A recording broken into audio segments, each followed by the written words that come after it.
With all eyes on the U.S. election, Latin Americans consider what they want from Washington.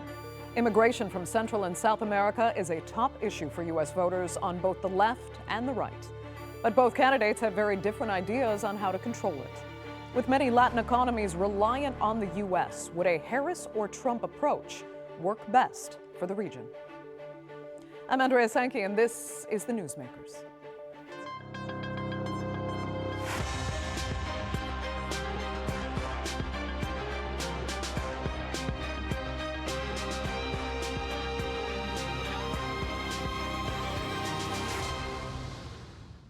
From a giant border wall to mass deportations, proposals on how to control immigration from Latin America have polarized the United States. Obviously, it's a huge issue for Latin America as well, given how many millions of its citizens work both legally and illegally in the United States, fueling their home economies with over $150 billion in remittances this year alone. Latin America has long been considered the U.S.'s backyard, but over the past decade, it's been China playing an ever more influential role, especially in the economy. So given how different the U.S. presidential candidates are in their proposed policies on immigration and economics, what would best serve Latin America's interest? Here's a look. These are the kinds of images that come to mind when most think of the relationship between the U.S. and Latin America. Yet beneath the surface lies a complex web of interdependent economics, politics, and trade. And as the US gears up for its election, these ties could be turned on their head depending on who takes the reins of power in the White House. Donald Trump's policies are characterized by his isolationist America First approach, and a potential second term for him could bring with it tariffs that might shock the very foundations of Latin American economies. Trump's running mate, J.D. Vance, has announced plans to impose a 10% tax on remittances sent by migrants to their countries of origin. In Haiti, remittances account for about 28% of the country's entire GDP, while in El Salvador, the figure is 23%. Renewed trade tensions with China might also exacerbate challenges, with plans to treat Chinese factories operating in Mexico as purely Chinese. That would mean goods could be taxed at up to 60%, and likely cause a pullout of crucial Chinese investment in Mexico. Moreover, his hardline immigration stance could further alienate communities as he aims to tighten borders and deport undocumented migrants. We got a lot of work to do. You know, when they let, I think the real number is 15, 16 million people into our country, when they do that, we got a lot of work to do. They're poisoning the blood of our country. That's what they've done. If Kamala gets 4 more years, the entire country will be turned into a migrant camp, and that's what's happening. Millions and millions of people. When I win on November 5th, the migrant invasion ends and the restoration of our country begins. On the flip side, South America's commodity-rich economies might find opportunities amid the turmoil. Countries like Brazil could deepen their trade relationship with China during a US-China trade war, positioning themselves as key players in a shifting global landscape. In contrast, a Harris victory would likely emphasize continuity with Biden's policies, pursuing less aggressive trade tactics and fostering a more cooperative immigration approach. Harris advocates for trade policies with less focus on taxes and tariffs, potentially leading to smoother negotiations for agreements like the US, Mexico, and Canada trade deal that's due for revision in 2026. But critics argue that her policies often fail to deliver swift, tangible results. I reject the false choice. I reject the false choice that suggests we must either choose between securing our border or creating a system of immigration that is safe, orderly, and humane. We can and we must do both. This election isn't just a contest between two leaders, it's a choice that could redefine the US-Latin America relationship for years to come.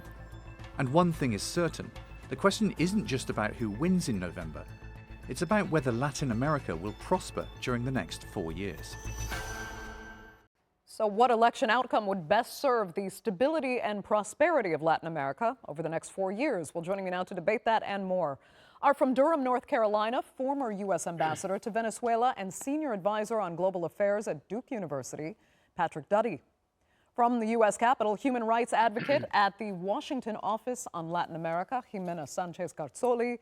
And from Boston, former ambassador of Chile to China and research professor at Boston University, Jorge Heine. Thanks all so much for being with me. Ambassador Duddy, I'll start with you. Give us, if you can, a better idea of how consequential this vote really is to the region as a whole. How dependent are Latin American economies still on U.S. policy, and how does U.S. soft power in particular still really affect the region? Well, that's a big question, but I would say first, the U.S. remains the largest, or in many cases, the second largest trading partner with most of the nations of the region. We are also the receiving country for not virtually all, but the vast majority of migrants from the region. U.S. trade with the region is, in fact, extraordinarily significant. I believe the last number I saw suggested that approximately 43% of all manufacturing exports from the United States flow to the Western Hemisphere, which of course includes Canada. But the U.S.'s largest trading partner today is Mexico. Mm-hmm. But answer this: has China and other increasingly influential international players diminished that role at all?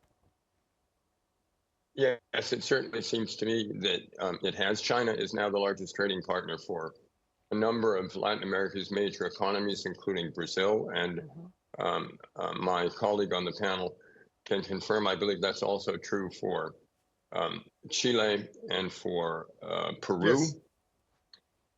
And is the largest. Yeah, I'm not sure for all, but very close to that. And in addition to that, China is the largest creditor for Venezuela. Okay. Let me turn to Gimena quickly and ask you, being in the United States and gauging the sentiments of the Latino population in the U.S., how crucial really is the Latino vote now to these candidates?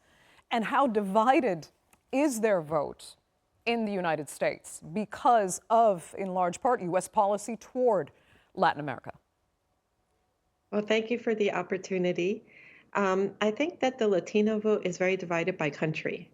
I think we've seen that the polarization in Latin America also expresses itself in the United States and has made partnerships with the U.S. polarization. By this, I mean that mostly on the Republican side, we see that Latin America is divided into two camps. One is sort of the enemy camp or the problematic camp, which is Cuba, Nicaragua, Venezuela, and depending who you ask, sometimes Colombia and Brazil. And then on the other camp is this idea that we should basically work with and try to work with most of the nations as much as we can and think more geopolitically, depending on what is more advantageous for the United States. So I think that the Latino population reflects that a lot. The migrants that have been here or born in the United States, children of migrants for a long time, tend to have a more conservative view of Latin America and tend to be more in the first camp, while some of the newer migrants that have been arriving either don't have the political capital to really be making major decisions in the country or are basically more in the second camp. And so I think that we see those differences play themselves out in U.S. politics. Okay. Ambassador Heine, I'd actually just like to get your analysis of both analyses that you just heard. Are you on the same page in how consequential this election really is and how it factors, how the Latino vote in the United States factors into choosing who should be the next president? Of course, absolutely. Well, first of all, it's important to state that it's a very consequential election. Latin America has been going through a very difficult period. It was very heavily impacted by the pandemic. perhaps the region that was most affected by the pandemic in number of deaths in relation to population, and also had a big downturn in its GDP, the biggest in 120 years, and it's still struggling to come out of that. Projections of growth for this year are 1.8%, which is very low. Only Europe will have a lower growth than Latin America this year. So things are bad. It's important to be able to come out of that. So what happens on November 5 is extremely important for the reasons that Ambassador Duddy mentioned. Now, just to clarify one point, for South America as a whole, not for each country, but for the whole trade between South America and China, China is now the #1 trading partner for South America. That includes Brazil, Uruguay, Chile, Peru. So this is a significant change that has taken place, in the course of this century. On the Latino vote, it is very much split. A majority of Hispanic voters, according to most polls, still back the Democratic Party. But there has been a slight shift in the course of the past few years, and there's been some movement towards Republicans, but a majority still back the Democratic Party. Right. If you look, though, what you're talking about with the economy that worries Latin Americans in general is the slowing growth. And now we have one of the candidates, Donald Trump, and his Vice President, J.D. Vance, actually talking about taxing remittances to Latin American countries. That would be hugely consequential to a number of these nations. So first of all, tell us how they're receiving that kind of proposal, and why would it be in U.S. interest to effectively damage the economies of already poor countries that are right on its border?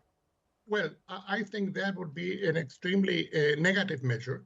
It would essentially also be taxing income twice. That income is already being taxed. If they're working legally. Yeah. And if you tax it again, obviously that would be very negative. Let me add something else to that. To that, we should add the very real possibility of mass deportations, which have been put on the table. Of the 11 million undocumented workers in the United States, some 5 million are Mexicans, another couple of million are from Central America and South America. If those mass deportations were to start, the effect on Latin America would be devastating. You can imagine what that influx of people would do. Forget taxing remittances. This would mean that a significant part of those remittances would simply come to an end. So it seems to me that should be a very real concern for those who are looking at the effects of the outcome of the elections on Latin America. It should be. Gimena, let me ask you quickly if you think it is a real concern. Do they understand what Ambassador Heine was just explaining there? Because it is about deportations. There's also, as I mentioned, taxing remittances. And then, of course, there are tariffs that Donald Trump in particular is proposing that could affect Chinese production in Mexico, for example, and other Latin American economies.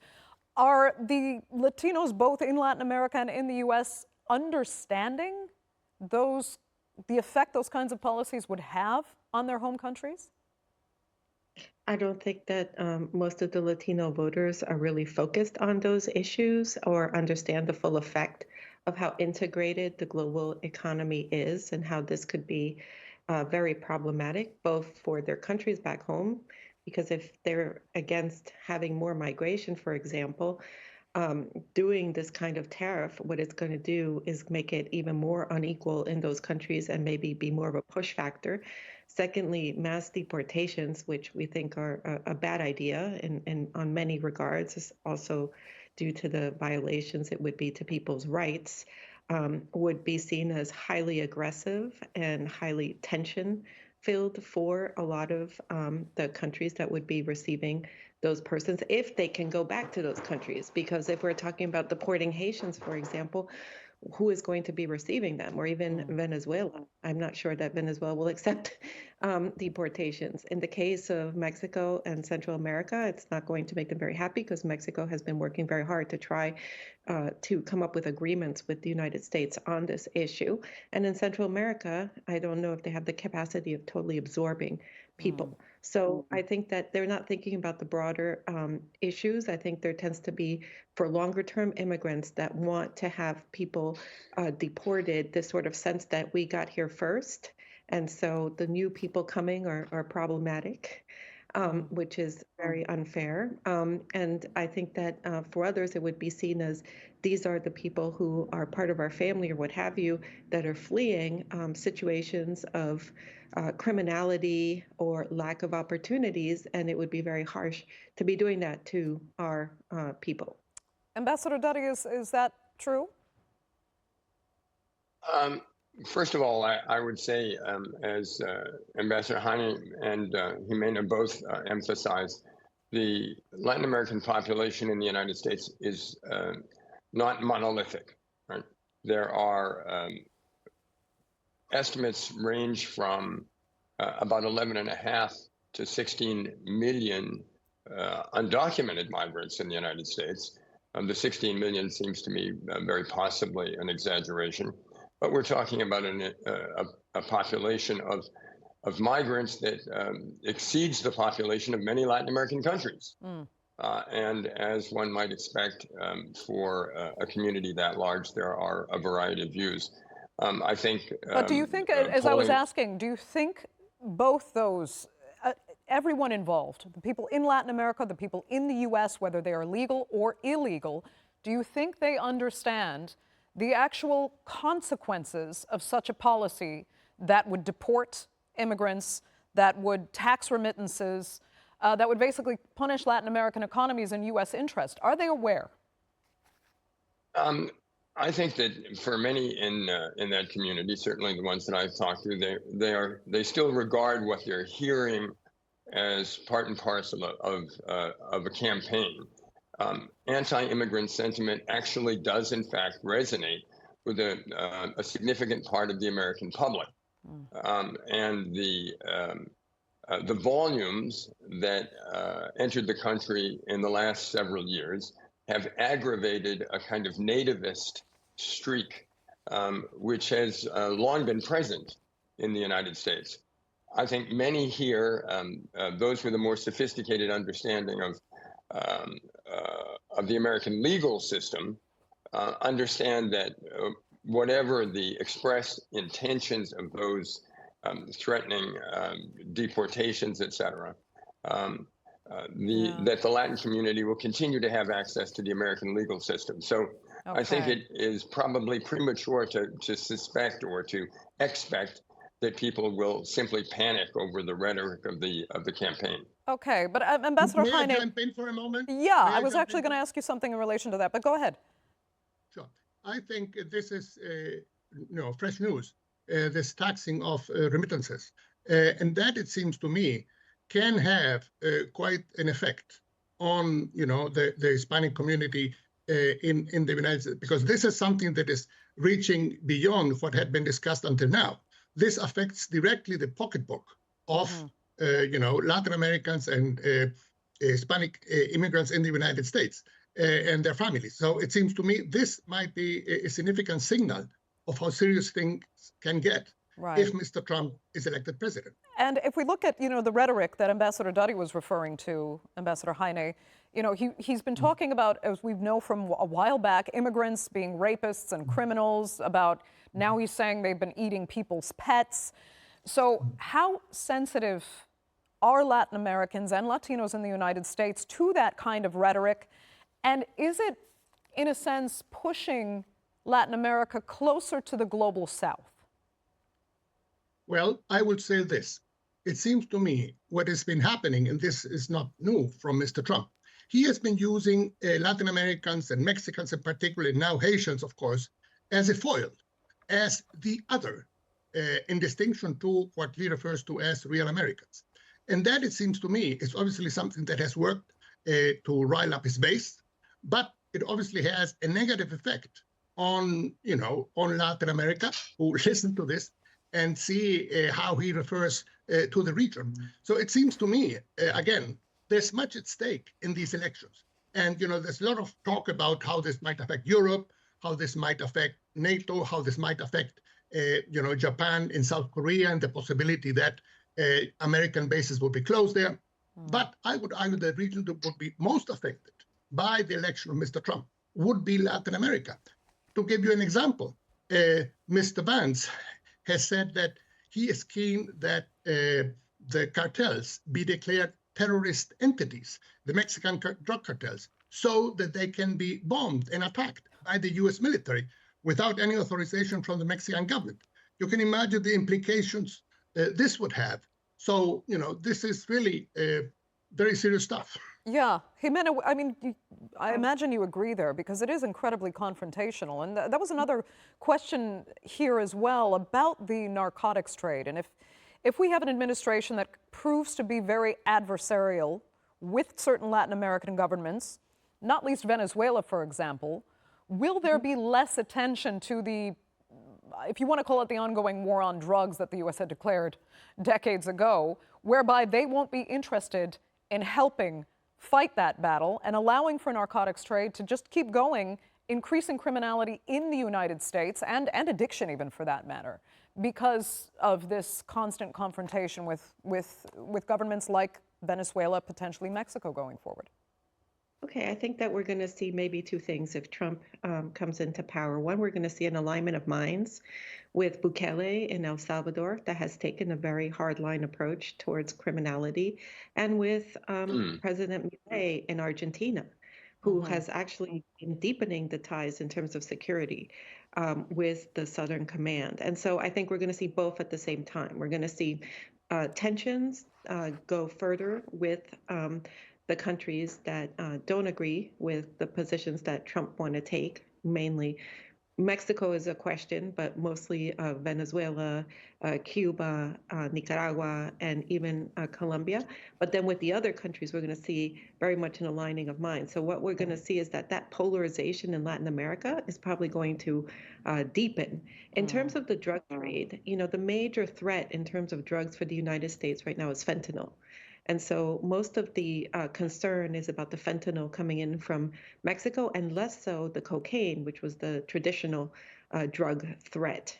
The United States and Colombia, no matter who has been in power, has had most of its drug policy determined by the U.S. Congress. And that's been pretty bipartisan over the years, regardless of who's in power. So I don't think the support in terms of anti-narcotics or even anti-terrorism measures for the groups considered terrorists by the United States would change radically. I think this would serve more as tensions with some of the other countries, perhaps Mexico, especially ideas of bombing cartels and things like that, which would affect national sovereignty. Right. Ambassador Duddy. Let me just jump in on one point. I entirely agree that fentanyl has become the priority for the U.S. anti-drug efforts. But note that the number of hectares under cultivation for coca in Colombia has increased fairly significantly. And this is despite President Petro's efforts to change the way they deal with coca. So I imagine that the next administration, whether it is Republican or Democrat, is going to re-engage on that issue. Okay. Ambassador Duddy, we're down to our last few minutes, and I just had one final question for you, because you had mentioned before that you have said that there is actually more continuity between administrations, whether Republican or Democrat, than people actually realize. But in the case of Latin America, between Obama and Trump, for example, Obama wanted to see full reversal basically on policy toward Cuba. He took as many steps as he could, toward carrying that out, only to have Trump take Cuba-U.S. relations to a brand new low. Also with Venezuela, Hugo Chavez went viral calling George W. Bush a donkey, and then the relationship with Obama was much less adversarial. So are you underestimating the truly dramatic differences administrations on the left and the right can make when it comes to Latin American relations? I really don't think so. There is often a difference between the reality of relations between nations and the rhetoric with which we characterize those. I would note that President Obama, and I was an ambassador for President Obama, attempted to soften and to improve the relationship with Cuba. President Trump rolled back some of the changes that President Obama made. But you know, President Biden did not reestablish Cuban relations according to the formula that the Obama administration used. Right. And with respect, let me just make one more point. With respect to Mexico, please note that the rhetoric during the President Trump's first campaign was extremely corrosive. But the negotiation for the new U.S., Canada, Mexico trade relationship was in fact successful, and I've talked to very senior Mexican officials, Okay. and they acknowledged that it was successful. Okay. And actually moved that relationship forward. Let me give Ambassador Heine quick final thoughts before we go. So, there is much at stake. Latin America is going through a very serious crisis.